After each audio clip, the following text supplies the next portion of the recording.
From a Christian point of view, everything was defined by the particulars of what was right and what was wrong, and consequently to that, who was in and who was out. So all of your discussions around the table in terms of God or anything always somehow came back to in and out and right and wrong. I don't remember very many discussions about hungry and fed.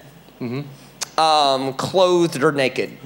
What I remember discussions about was, is this doctrine right about here? And the number of times, and there's still this huge thing in the world, because I get asked to solve a lot of theological debates that I just refuse to enter into now. And that is, you know, the number of people that have to know what this is. It's almost like, whether it's food or work or whatever you guys have talked about, in one sense, when it comes to God, we don't allow ourselves to be defined by our kindness and how we treat others. We allow ourselves to be defined by our rightness. It would be sort of like saying you're being defined by orthodoxy instead of orthopraxy. And so orthopraxy just means right practice. Orthodoxy means right belief. And so whereas in the first century, it was all orthopraxy, because there was no orthodoxy. They were working it out. Yeah, they had making it up as they went. Right. I mean, there was no New Testament. I mean, I know it surprises some Christians that people actually got saved before the book of Romans was written. Yeah, well.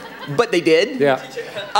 They were working it out. I mean, in the first century, which is when the church was at its peak, it was like, look, I don't know anything except for Jesus was the Christ, he was crucified. Yeah, sure. And the rest, let's work it all out. But in the meantime, let's feed everybody that's hungry. Yes, sure.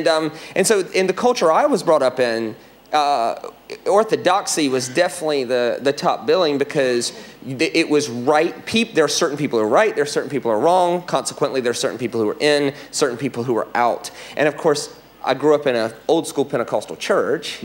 Like, my grandmother never cut her hair in her life, never wore makeup in her life, never wore slacks in her life, never went to movies in her life, never, I don't think, ever looked at a glass of wine in her life, never anything like that. And so she was defined by her moral rightness. At the same time, that generation had no guilt in their heart about hating black people. Sure. So the fact that their rightness defined them actually was very costly over here when you start defining others as out because they're different than you.